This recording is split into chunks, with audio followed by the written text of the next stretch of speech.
bénis ta parole, bénis ton peuple. Accorde-moi la capacité de communiquer ta vision, ta pensée, ton fardeau. Donne à chacun de nous la concentration, la compréhension, ô Dieu de gloire, de ce qui sera dit. Je prie qu'un shift ait lieu dans cette communauté et donne-nous d'aller de gloire en gloire. Au nom de Jésus-Christ. Amen. Acclamons le Seigneur. Nous allons nous tenir debout et lire 3 passages de la Bible.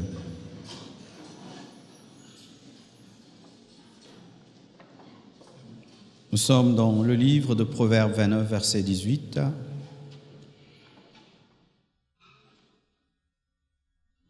La Bible dit ceci: quand il n'y a pas de révélation, le peuple est sans frein. Heureux s'il observe la loi. Dans d'autres versions, on dit quand il n'y a pas de vision, le peuple est sans frein, le peuple est incontrôlable. Heureux s'il observe la loi. Josué 1, verset 12 à 13, la Bible dit: Josué dit aux Rubénites, aux Gadites et à la demi-tribu de Manassé: rappelez-vous de ce que vous a prescrit Moïse, serviteur de l'Éternel, quand il a dit: l'Éternel, votre Dieu, vous a accordé du repos et vous a donné ce pays. Nous terminons avec Job 19, versets 23-24. La Bible dit: oh, je voudrais que mes paroles fussent écrites, qu'elles fussent écrites dans un livre. Je voudrais qu'avec un burin de fer et avec du plomb, elles fussent pour toujours gravées dans le roc. Asseyez-vous, s'il vous plaît. Aujourd'hui, je vais seulement parler de la vision CREFEM, du message de l'Église Compassion et d'un message prophétique que Dieu m'a donné. Ce sera tout pour ce matin. Proverbe 29, verset 18 nous dit que quand il n'y a pas de vision, le peuple est sans frein, le peuple est incontrôlable. C'est l'un des secrets du succès dans le ministère, avoir une vision. Je me souviens, il y a des années, dans certaines églises, quand tu dis au pasteur « c'est quoi la vision ?», il te prenait pour un rebelle. Poser la question sur la vision, c'était de la rébellion. Alors que lorsque même on entre dans un taxi, il y a une direction. Tu dis « amène-moi à Matete, amène-moi à Lemba ». Personne n'entre dans un taxi et va nulle part. Il y a toujours une direction. Et quand il n'y a pas de vision, il n'y a pas d'objectif, et là, spirituel, le peuple est dispersé, distrait même. Et dans cette église, dans cette communauté, il y a une vision. Nous ne faisons pas les choses pour le faire. Et d'ailleurs, il y a tellement de détails sur notre manière de faire que bientôt je ferai toute une vidéo sur ce que le Seigneur m'a enseigné. Vous savez, même sur la manière de chanter, sur la manière de faire la modération, sur la manière de faire donner les communiqués. Il y a tellement de choses qui font la différence et qui donnent plus d'impact. Josué 1, verset 12 à 13 dit: Josué dit aux Rubénites, aux Gadites et à la demi-tribu de Manassé: rappelez-vous ce que vous a prescrit Moïse. Lorsque le peuple oublie ce que Dieu a dit aux leaders, le peuple dévie. Et beaucoup de communautés aujourd'hui sont égarées parce qu'elles ont oublié ce que Dieu avait dit au départ aux leaders. C'est quand vous allez dans une église dite charismatique, mais qui est contre les dons spirituels. Vous ne comprenez rien. Vous entrez dans une église pentecôtiste, mais il n'y a rien du Saint-Esprit, parce qu'après des années, on a fini par oublier ce que Dieu a dit. Aujourd'hui,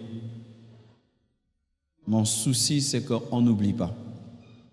C'est pourquoi il faut rappeler. C'est pourquoi à chaque culte communautaire, nous allons rappeler la vision, rappeler le message, pour qu'on n'oublie pas.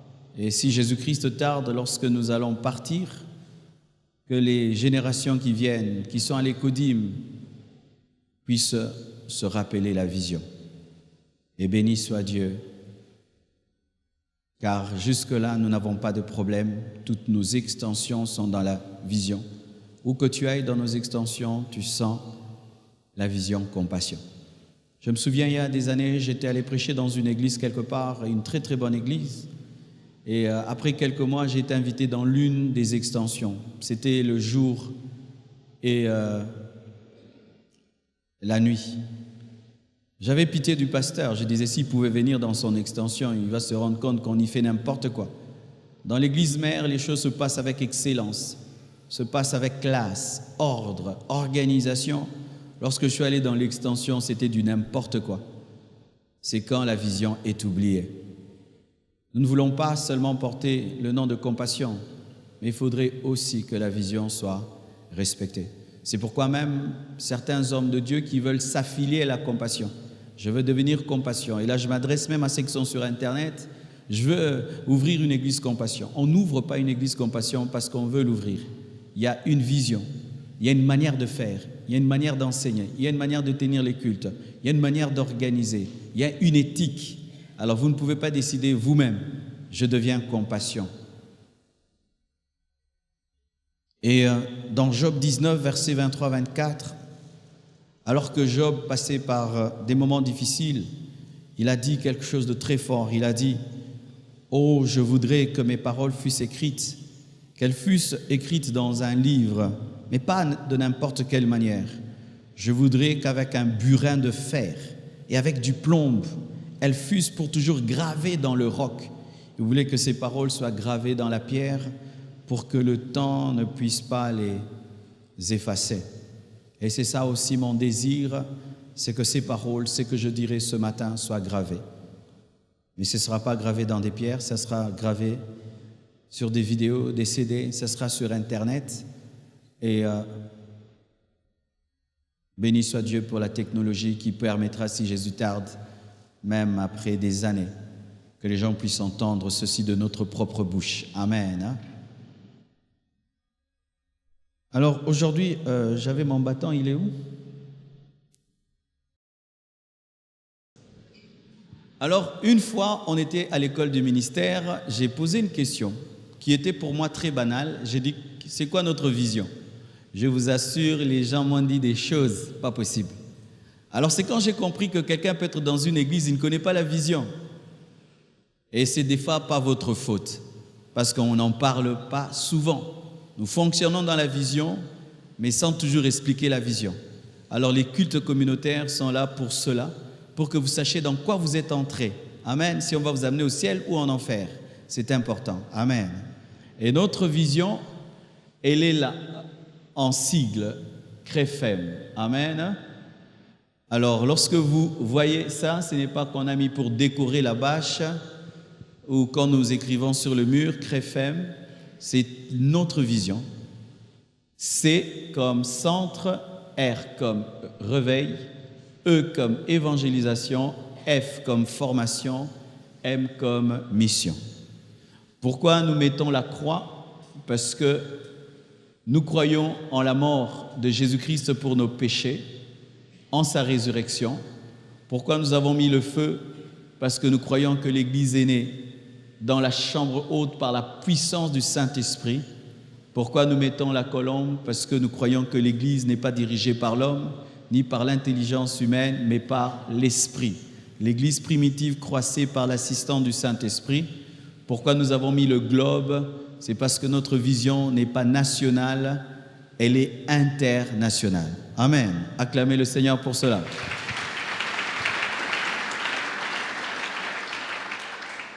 Vous voyez, c'est pourquoi il faut des écrans pour que tout le monde voie bien.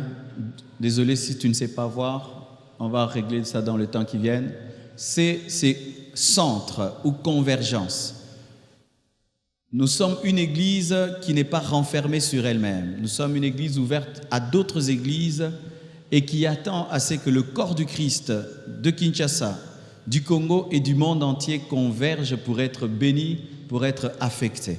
C'est pourquoi nous organisons des choses comme la DNM. La DNM, ce n'est pas seulement pour les fils de la compassion, c'est même pour les fils des autres églises qui sont passés par ici et qui aujourd'hui sont devenus des grands pasteurs dans leur communauté et nous sommes très heureux. Comme l'ADNM aussi, le gagnant de l'ADNM n'est pas un fils de la compassion, c'est un fils du corps du Christ qui est venu et qui a été béni à la compassion. Et de plus en plus, nous voyons des gens voyager du monde, venir en retraite à Kinshasa, participer au culte pendant les 30 matins, pendant Alpha 40, et sont bénis et repartent avec le feu. Une église ouverte au monde, ouverte à d'autres églises, pas une église renfermée sur elle-même, pas une secte. Nous ne sommes pas une secte. Amen. Nous croyons au corps du Christ. Nous sommes là pour les autres. Un centre, un lieu de convergence.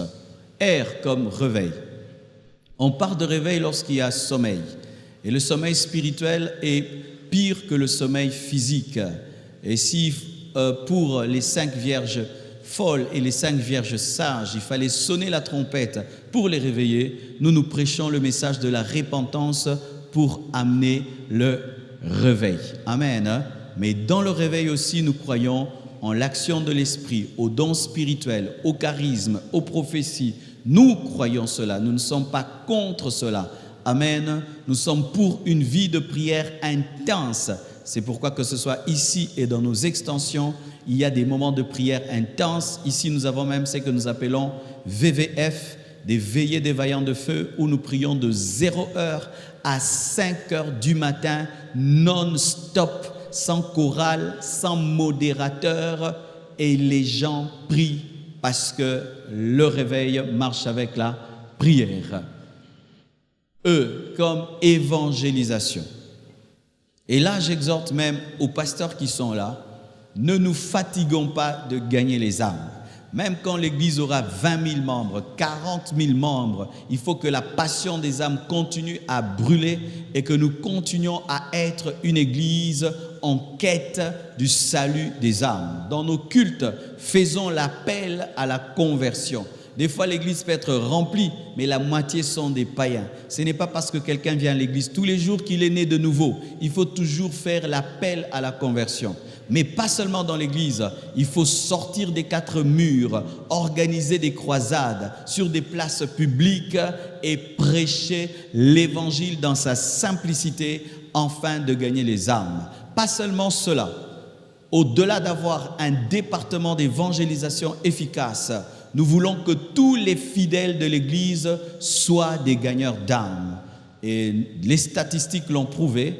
Une fois par an, au mois de janvier, nous organisons une fête des âmes et nous posons la question aux nouveaux. Comment êtes-vous arrivés là? Bien-aimés, le 3/4 d'entre eux disent « Un ami m'a invité, quelqu'un m'a invité ». L'église Compassion ne grandit pas d'abord par les séminaires, ne grandit pas d'abord par des conventions, par des grands programmes. Ça grandit par des membres de l'église qui gagnent leurs frères, qui gagnent leurs amis, qui gagnent leurs relations. Vous êtes le département d'évangélisation. Acclamez pour vous-même. Et c'est ça le but. Dans l'église primitive, il n'y avait pas de département d'évangélisation. Tout le monde était gagneur d'âme. Même s'il y a un département d'évangélisation, tous nous devons être des gagneurs d'âme. Alléluia. Formation. Un jour, le Seigneur m'a posé cette question. Lorsque quelqu'un va à l'université, après 5 ans, vous prenez un enfant qui a eu son diplôme, 5 ans, il fait à l'université, après, il devient un avocat. 5 ans seulement, il était à l'université, il devient un avocat, il devient un médecin, il devient un juriste, mais quand quelqu'un fait 5 ans à l'église, il ne devient rien. Pourquoi? Parce que l'enseignement à l'église n'est pas stratifié. Les églises ne fonctionnent pas comme des écoles. C'est pourquoi à la Compassion, nous fonctionnons comme une école. Bien aimé, l'église Compassion, ce n'est pas seulement les cultes où nous chantons, nous dansons, nous prêchons, vous rentrez. Non, il y a des choses qui se passent le lundi, qui se passent le mardi. Le mardi et le lundi, l'église Compassion fonctionne comme une école. Et dans les extensions, il y a des formations. Nous ne pouvons pas travailler avec des gens qui ne sont pas formés. Et lorsque vous êtes d'une autre église et que vous adhérez à la Compassion et vous voulez servir Dieu à la Compassion, nous devons vous former encore parce que c'est vrai, nous croyons tous en Jésus-Christ, mais nous n'avons pas toujours la même doctrine. C'est pourquoi nous avons un programme de formation. prévues pour quelqu'un lorsqu'il croit en Jésus-Christ, jusqu'à ce qu'il va servir Dieu, des enseignements de baptême. Et d'ailleurs, les enseignements de baptême, nous ne prenons plus beaucoup de temps comme avant. Avant, c'était 3 mois, 4 mois. Maintenant, nous sommes capables de baptiser quelqu'un après 1 semaine, après 2 semaines, nous te baptisons parce que nous avons vérifié dans les Écritures, dans l'Église primitive, les gens étaient baptisés automatiquement après la foi. Mais nous sommes arrivés à donner des enseignements parce qu'il y a des gens qui se font baptiser sans comprendre, mais doctrinalement, le baptême doit directement suivre la foi. Amen. Donc, après le baptême, nous avons des enseignements d'affermissement.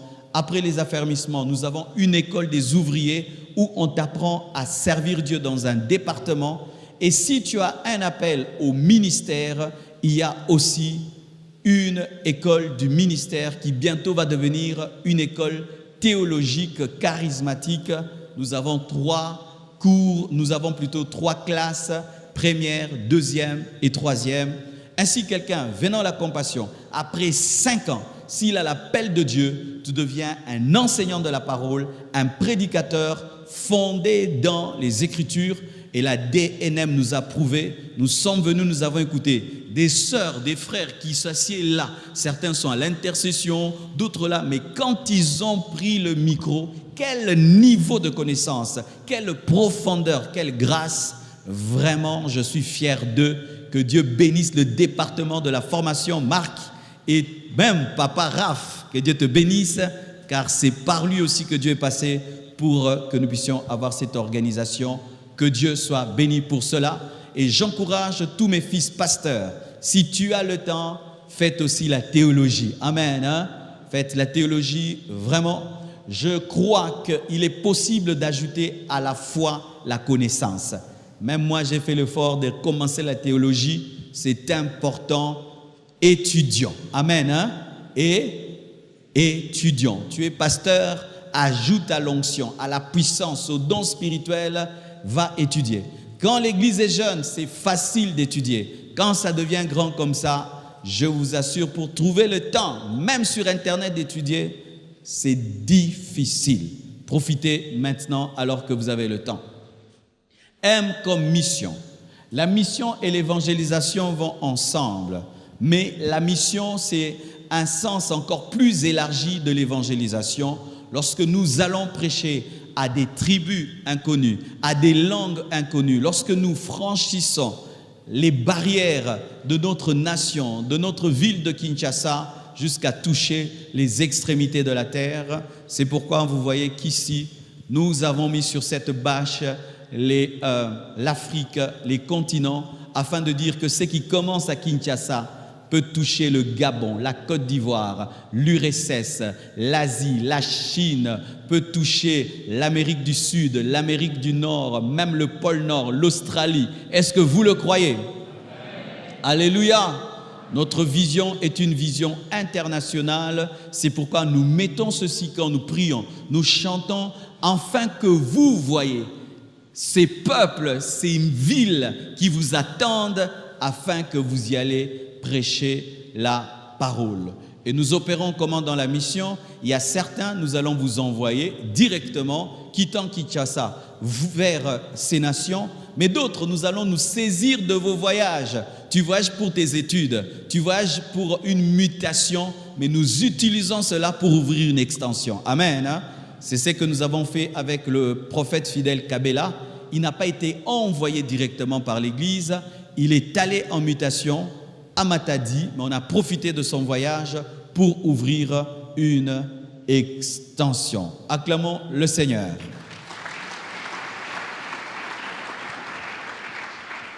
Et ceci représente toujours le globe terrestre, mais nos frères de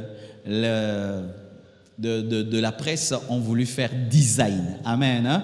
Donc c'est toujours la représentation du globe terrestre, d'une vision internationale. Nous croyons que les gens viendront du monde entier, de toutes les langues, prier ici, et aussi nous enverrons des missionnaires dans le monde entier. Amen.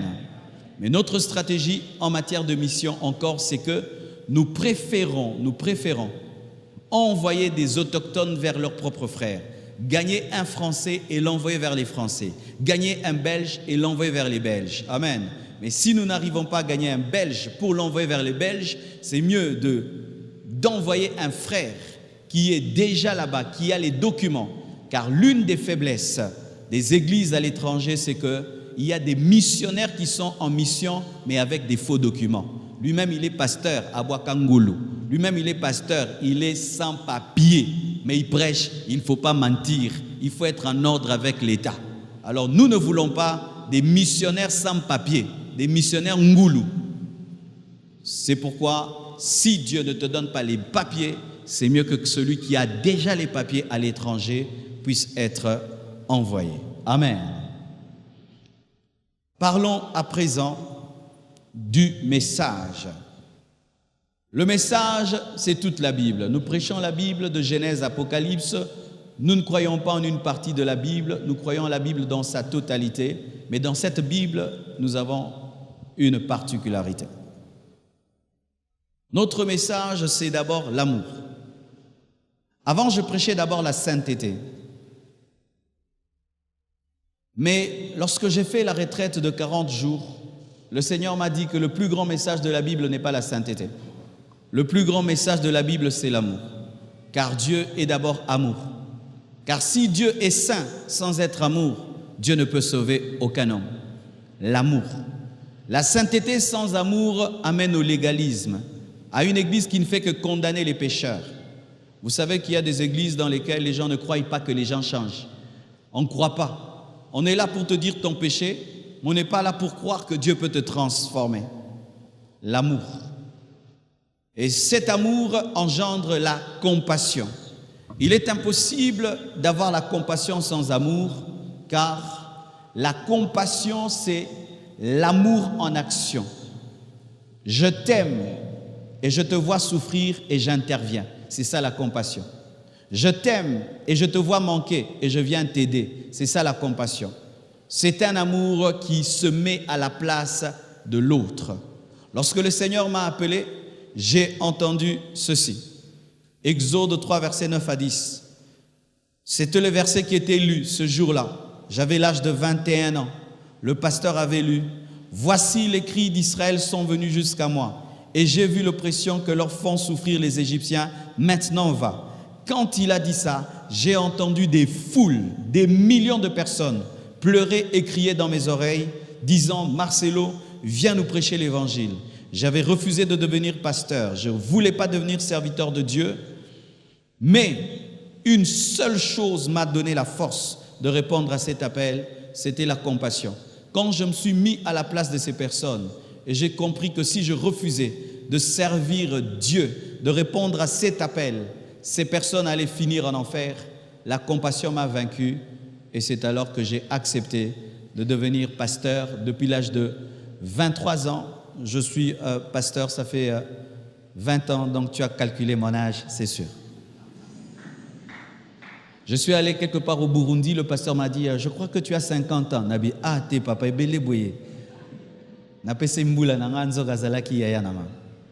alléluia. Souvent, les gens, quand ils regardent ma barbe, ils pensent que je suis vieux. Je n'ai pas teint ma barbe. Ce sont les problèmes, les fardeaux de l'église qui ont vieilli ma barbe. Amen. J'ai rien coloré. C'est naturel. C'est Bapa Sinabino, Bamikumba et Nunisinga. Amen. L'amour. Une église sans amour n'est pas une église. Amen. C'est pourquoi nous voulons être une famille. Je suis très heureux lorsque vous devenez des frères. Lorsque je vois celui-ci qui est venu de son côté, aimer l'autre, ils sont amis, ils s'entraident. Un jour, je suis allé dans une entreprise. Un frère de l'église a construit un immeuble, je crois, de 4 à 5 étages. J'arrive là, je trouve des frères qui travaillent avec lui, qui a engagé des frères. Ils sont ensemble, ils ont fait une entreprise. C'est ça, l'église. L'amour. Amen. Sans amour, l'église cesse d'être l'église. Le premier message que nous devons donner au monde, c'est un message d'amour. Mais la sainteté aussi. Car sans la sanctification, personne ne peut voir Dieu. J'ai entendu clairement une voix audible me dire, Marcelo, prêche, la sainteté à mon peuple. Le jour que j'ai reçu ce message, cet oracle a été accompagné d'une manifestation. Quelqu'un qui était dans la salle a commencé à crier à haute voix ses péchés. Il n'avait pas entendu la voix que j'avais entendue, mais il a manifesté la voix que j'avais entendue. C'est pourquoi à la compassion, nous parlons de la sainteté. Mais pas d'abord de la sainteté pratique, la sainteté que toi tu dois manifester, mais la première sainteté que Dieu te donne par la foi. Car il est impossible de manifester la sainteté sans avoir la sainteté par la foi. C'est d'abord la sainteté que Dieu te donne qui te permet de manifester la sainteté. Sinon, nous vous prêchons le salut par les œuvres et personne ne peut être sauvé par les œuvres. Tu dois croire en Jésus-Christ, recevoir la nature de sainteté pour manifester la sainteté. Amen. C'est pourquoi la couleur blanche symbolisant la sainteté et pourquoi nous recherchons la sainteté. Pas d'abord pour le mariage, pas d'abord pour les voitures, pas d'abord pour les visas, pas d'abord pour avoir l'onction, mais pour aller au ciel. C'est pourquoi la couleur bleue. Je crois qu'il y a un événement qui attend l'Église, le plus grand de tous les événements, l'enlèvement. Car Jésus-Christ revient bientôt et sans la sanctification, personne ne le verra. Mais voici, quand j'étais très jeune dans la foi, mon message c'était que la puissance, là même avant de commencer l'église, j'étais ces genres de jeunes qui se tenaient debout, je prêchais 10 minutes et pendant 2 heures je faisais que faire tomber les gens, Je prêchais 10 minutes et j'attrapais les sorciers, C'était ça le Marcelo que vous n'avez pas connu, heureusement. Mais, lorsque tu prêches l'amour et la sainteté, tu négliges la puissance, ce n'est pas la parole de Dieu. Parce que Jésus-Christ ne prêchait pas que l'amour, il ne prêchait pas que la sainteté. Il ouvrait les yeux des aveugles, il faisait marcher les paralytiques, il chassait les démons. Et la Bible dit que le royaume de cieux ne consiste pas en paroles, mais dans la démonstration d'esprit et de puissance. Alléluia. À la compassion, nous croyons au miracle. Nous opérons dans le surnaturel et nous voyons des miracles. Je viens de voir un miracle qui m'a marqué ces derniers temps. J'ai prié au Burundi pour une femme qui avait un enfant SS. Et après la prière, l'enfant n'était plus SS. Et cela, témoigné par les médecins. Je dis témoigné par les médecins Zamba Bongoli Makilanai.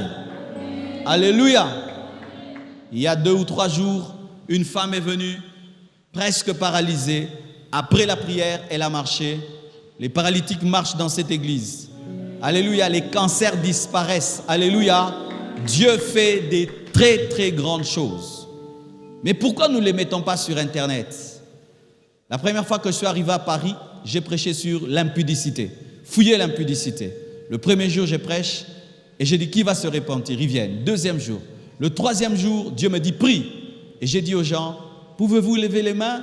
Ils ont levé les mains, ils attendaient une prière simple. J'ai prié, les gens sont tombés de partout. J'ai vu une femme me regarder comme ça. Alors j'ai compris ceci, qu'il y a une mauvaise vision des prédicateurs de la sainteté. Ce n'est pas parce que tu prêches la sainteté que tu ne dois pas opérer dans la puissance. Et opérer dans la puissance, ce n'est pas être un aventurier. Opérer dans la puissance, c'est biblique. Dites, c'est biblique. Je sens que je dois dire quelque chose à quelqu'un. Il y a des gens qui prient à l'église Compassion et disent « Ah, moi je prie là-bas parce qu'on prêche la sainteté, on n'est pas dans les miracles. » Vraiment, si tu es venu pour ça, tu vas quitter. Tu es un égoïste. Tu sais, quand tu es en bonne santé, tout va bien chez toi, tu peux dire ça. Mais si tu es aveugle, si tu es paralytique, si tu es sourd, tu voudras qu'on te prêche que la sainteté? Qu'on ne prêche pas le Dieu qui ouvre les yeux des aveugles? Si tu n'as pas d'enfant, tu voudras prier dans une église où on prêche que la sainteté, on ne parle pas du Dieu de Sarah qui donne des enfants. Moi, je te présenterai le Dieu total, le Dieu total, le Dieu qui donne des enfants aux stériles. Alléluia. Ma sœur, pendant 9 ans, n'avait pas d'enfant. Prêchant la parole, enseignant la parole. Elle était heureuse, mais elle avait besoin d'enfants. Dieu vient de lui donner 2 enfants. Alléluia. Dieu fait de telles choses. Nous croyons aux prophéties, nous croyons aux miracles, nous voulons les miracles parce que c'est aussi le message de la Bible.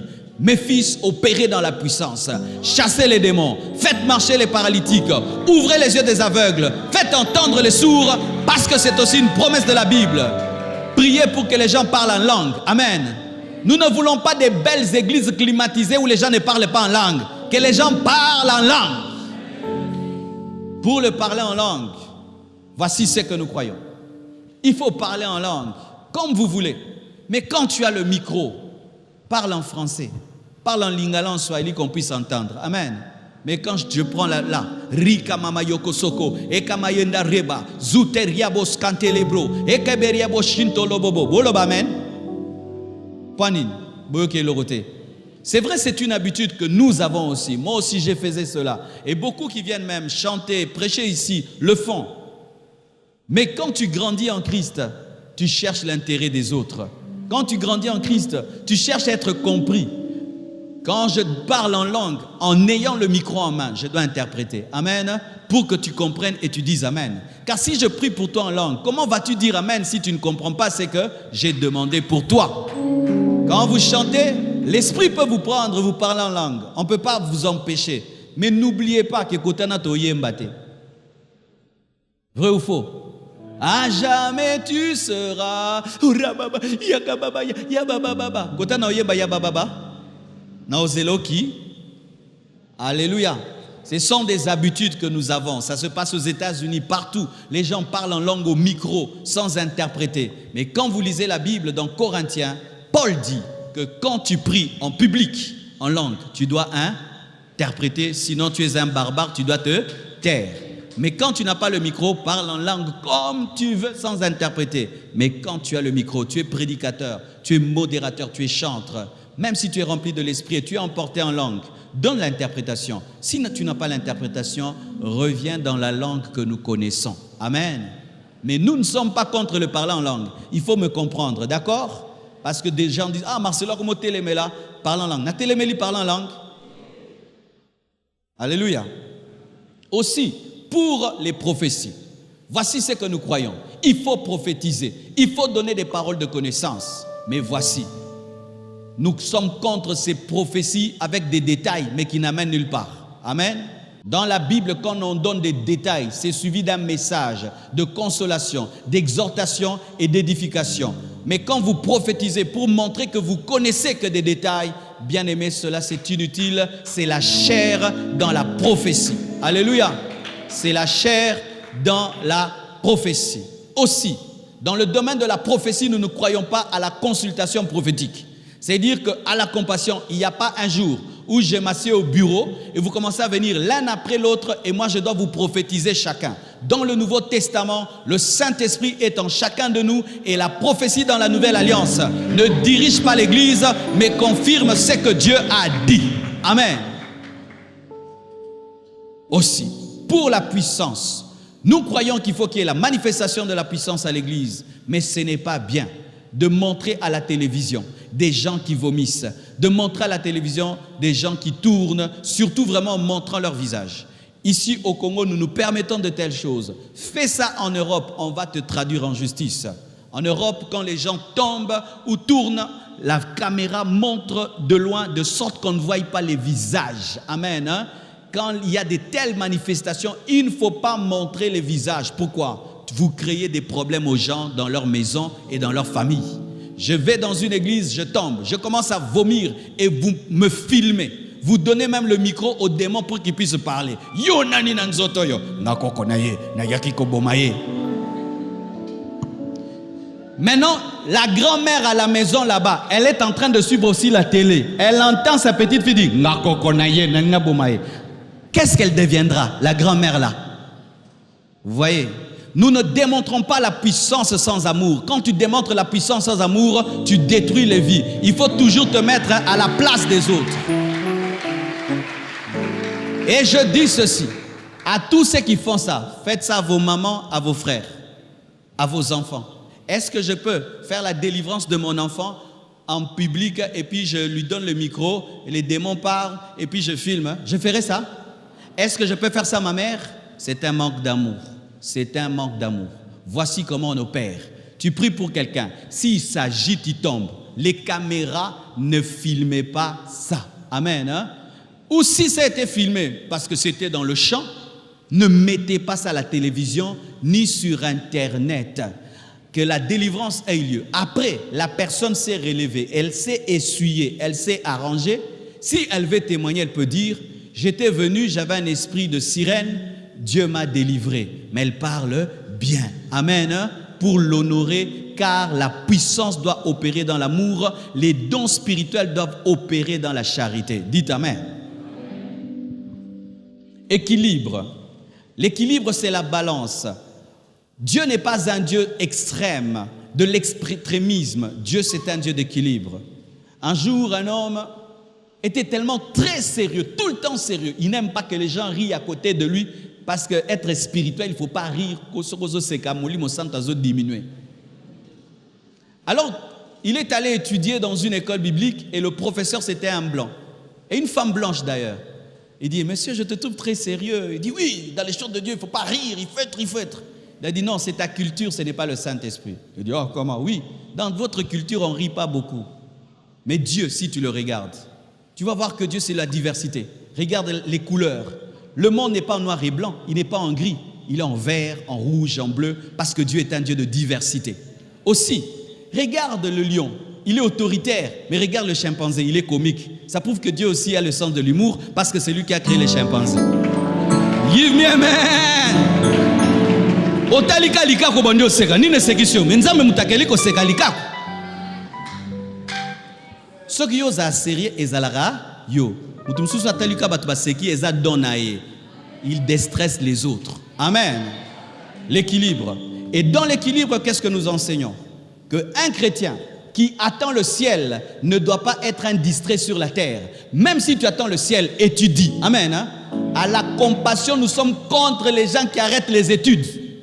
À moins que les parents ne peuvent pas te payer les études ou tu n'as pas l'argent. Mais s'il y a l'argent pour étudier, étudier. Nous sommes contre les gens qui ne font rien dans la vie. Tu fais quoi? Je vais à l'église. Non, aller à l'église n'est pas un travail. C'est un travail pour moi, pas pour toi. Parce que je travaille. J'ai travaillé au premier culte, au deuxième, au troisième. Je suis en train de transpirer. Est-ce que je suis différent d'un professeur, d'un avocat au barreau? Non, au travail. Mais yo zoloba kaka amen. Donne-moi la main, je vais t'expliquer. Dans l'équilibre, nous voulons avoir des frères spirituels, mais qui sont romantiques, qui aiment leurs femmes. Dans l'équilibre, nous voulons avoir des frères qui sont excellents. Dans l'équilibre, nous voulons avoir des frères qui font des affaires et qui cherchent à être excellents. Dans l'équilibre, nous voulons avoir des frères qui sont politiciens, footballeurs. Nous voulons avoir des frères qui sont médecins, avocats, sénateurs. En attendant que Jésus-Christ revienne, nous impactons la terre car nous sommes des rois. C'est pourquoi la couleur pourpre, vous voyez la couleur là, c'est la couleur royale. Nous sommes des sacrificateurs rois. Une nation de sacrificateurs. Mais qu'est-ce qui se passe souvent? Les gens, quand ils attendent le ciel, ils disent « Jésus revient bientôt. » Fais des affaires, Jésus revient bientôt. Non, frère. En attendant que Jésus-Christ revienne, aime ta femme, aime tes enfants. Soyez des bons papas, soyez des bonnes femmes. Nous sommes contre les femmes qui prient tout le temps à l'église mais ne brossent pas les dents. Nous sommes contre les femmes qui, alléluia, arrangent l'église mais n'arrangent pas leur maison. Nous sommes contre les femmes qui deviennent tellement spirituelles que qui moi si paye l'ongoué.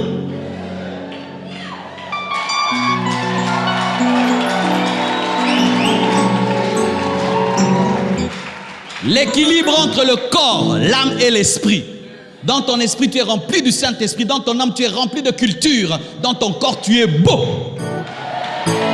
Tu es propre. Alléluia. L'équilibre. Dans l'équilibre aussi, nous aimons notre pays. Amen. Hein? Le bleu. Être chrétien, ce n'est pas être apatride, sans nation. Tu as une nation, tu es au Congo. Bien-aimé, jamais je ne serai un leader qui va vous distraire. Vous avez une nation. Parmi les nations les plus riches du monde. Et vous devez profiter de la richesse de votre pays. Ça aussi, je dois vous dire. Alléluia. Le fait que tu sois né congolais, ce n'est pas un hasard. Sous tes pieds, il y a le diamant. Il y a le coltan. Le coltan qui permet à des appareils de fonctionner. Et ce n'est pas normal que vous soyez pauvre. Donnez-moi l'amen. Faites la politique, mais pas moi. Soyez opposants, soyez au pouvoir, mais moi, je suis votre médecin, je soigne tout le monde.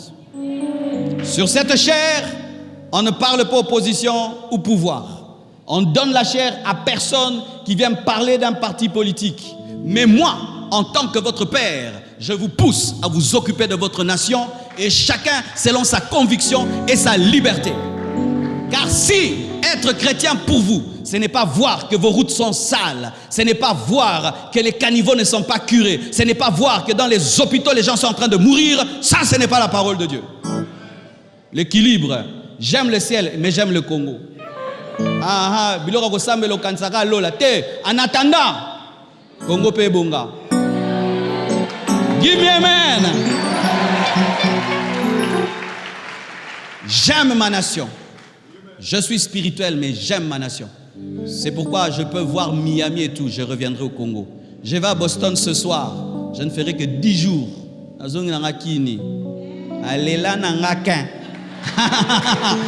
l'amen que je te parle. Moi, je ne fuirai pas ce pays. J'aime le Congo. Nous sommes là. Nous sommes là. Parce que si vous tous vous partez, vous allez laisser ce pays à qui? Aux Indiens, aux Libanais, aux Chinois? Frères, si vous ne savez pas, voici ce qui se passe. Quand nous tous nous allons là-bas, vous savez quand les avions reviennent, plein de blancs qui viennent au Congo. Bisoto ki mabongo boya, boya poani. Pour le reza.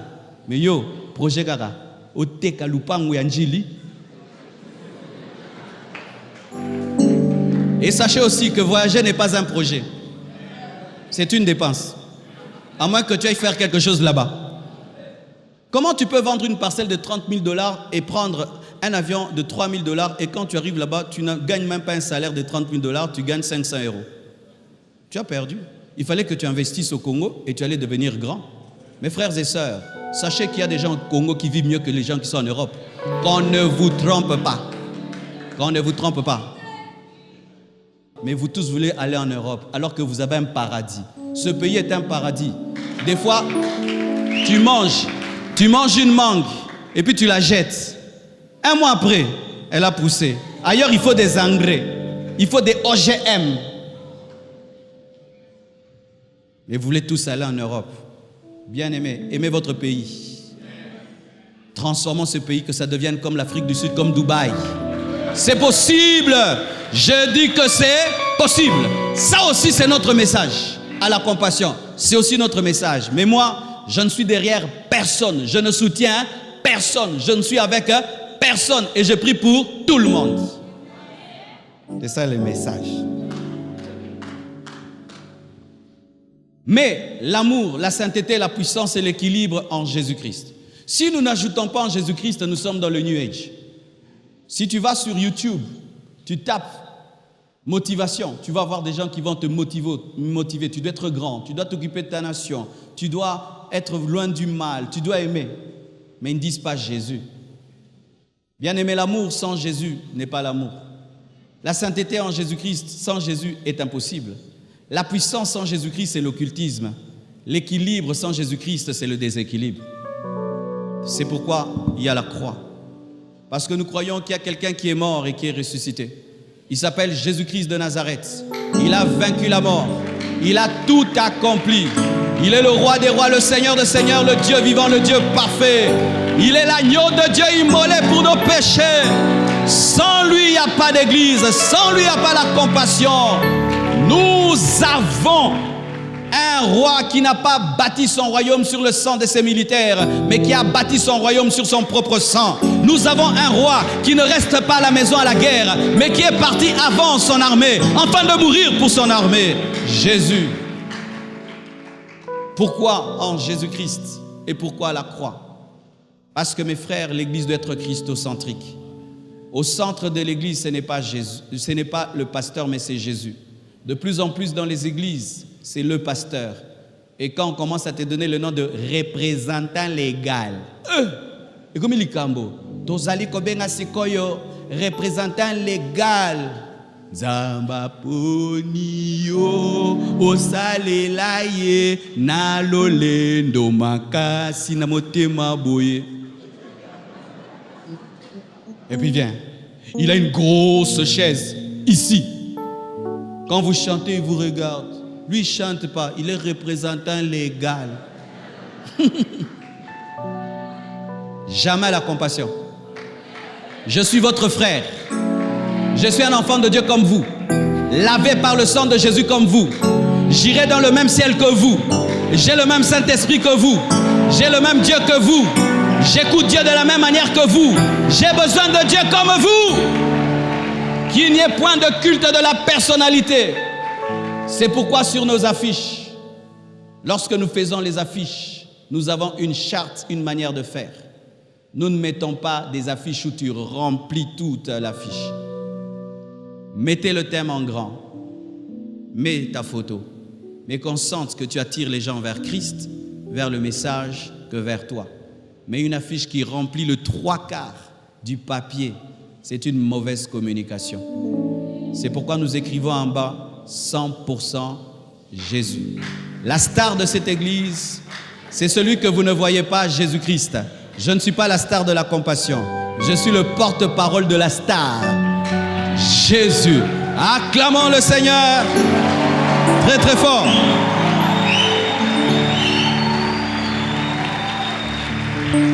J'aimerais donner ce message prophétique.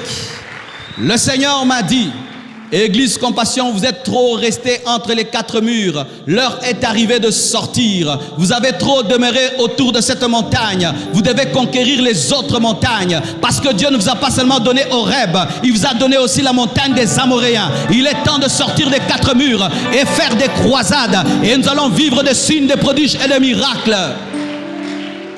Il est impossible que tu puisses marcher sur l'eau dans la barque. Il faut que tu sortes de la barque afin de marcher sur l'eau. Et il est temps que nous puissions sortir à l'extérieur pour vivre de nouveaux miracles. Car lorsque Dieu t'appelle vers de nouveaux chemins, c'est pour que tu expérimentes de nouveaux miracles. Alléluia.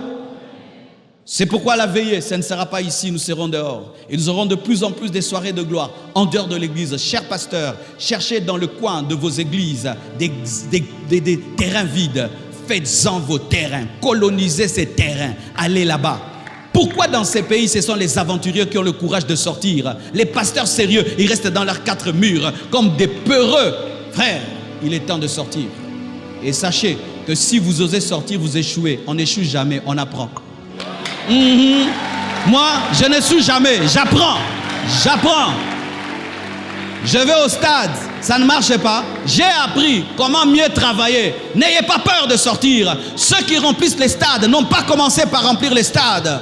J'ai vu la première croisade de Renard Bonke. Tu vas rigoler, la première croisade de Renard Bonke. Ils ont osé. Église Compassion, nous devons sortir maintenant des 4 murs. Il y a des églises qui n'étaient qu'à 3000, qui osaient sortir et remplissaient les stades. Aujourd'hui, notre communauté atteint plus de 8000, 8500 personnes. Nous sommes toujours dans les 4 murs. Le stade de martyrs nous attend. Tata Raphaël nous attend. Nous devons aller y prêcher l'amour, la sainteté, la puissance et l'équilibre en Jésus-Christ. Oh, donne-moi la main que je te parle. Un jour, je suis allé dans un stade. Le stade était plein. Et j'ai vu comment les hommes ont pris la gloire de Dieu. Comment il attend que tout se remplisse et il entre avec gloire. On l'adore, on le célèbre. Et Dieu m'a dit, je cherche un homme qui peut venir dans un stade rempli, mais qui vient comme un simple serviteur et qui sort comme un simple serviteur. J'ai dit, Dieu, donne-moi cette passe en or, tu verras ce que je ferai. Tu imagines un grand stade rempli et toute la gloire t'attend. Tu viens simple comme bonjour. Il n'y a pas de maintenant, nous recevons l'homme de feu. L'homme, quand il parle, ça tremble et ça bouge et ça secoue. Tu montes simplement, tu prêches Jésus. Les miracles se produisent, les aveugles voient, les sourds entendent. Tu descends, tu entres dans ta voiture et tu pars. Nous le ferons pour Jésus, car il est temps que les hommes sérieux possèdent cette nation, possèdent cette ville. Et nous devons sortir. Nous devons sortir. J'ai un témoignage à vous donner à ce sujet. En septembre, j'étais au Burundi. Pourquoi? Aller prêcher dans une église. Comme d'habitude, nos 4 murs. Vous savez comment Dieu a fait? Il nous a sortis des 4 murs lui-même. Le gouverneur de la ville est venu, le maire de la ville. il a entendu parler, c'est un évangéliste et il suit les prédications sur YouTube. Il est allé voir le pasteur, il a dit, j'ai entendu que vous voulez faire quelque chose ici avec le pasteur Marcel, oui, je veux voir ton église. Et il voit l'église, il dit, non, t'es au cocaté, c'est trop petit. Parce que moi, je sais que les gens le suivent sur Internet et si nous venons ici, ça ne marchera pas. Je vous donne l'endroit le plus grand de Bujumbura. Il nous a donné le jardin le plus grand. Et quelqu'un est venu aussi, il a donné l'estrade gratuitement. L'autre a donné l'écran géant gratuitement. L'autre a amené les photos gratuitement. Et le maire de la ville lui-même nous a logés. Moi et Sion. Bien-aimés, 25 000 personnes sont venues à la croisade. Des miracles et des prodiges au point où on ne pouvait même plus écouter les témoignages. C'est là que cet enfant qui était SS a été guéri. Et après ça, on me téléphone. Le président et la première dame me disent de ne pas quitter le Burundi sans les rencontrer. Si j'avais prêché dans la petite église, est-ce que ça allait se faire? Et le dimanche soir, je suis allé prêcher au palais présidentiel.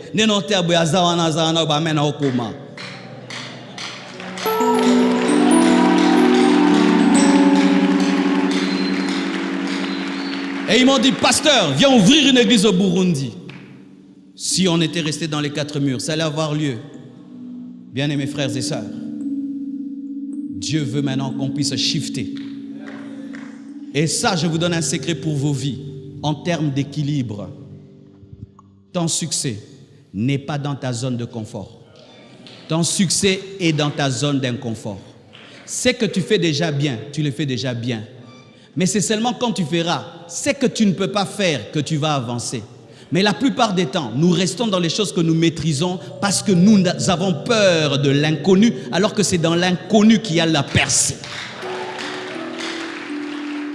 Si tu fais bien une chose, elle est déjà acquise. Tu dois oser faire des choses que tu ne fais pas. Et c'est là que tu vas t'étirer. Que Dieu vous bénisse abondamment.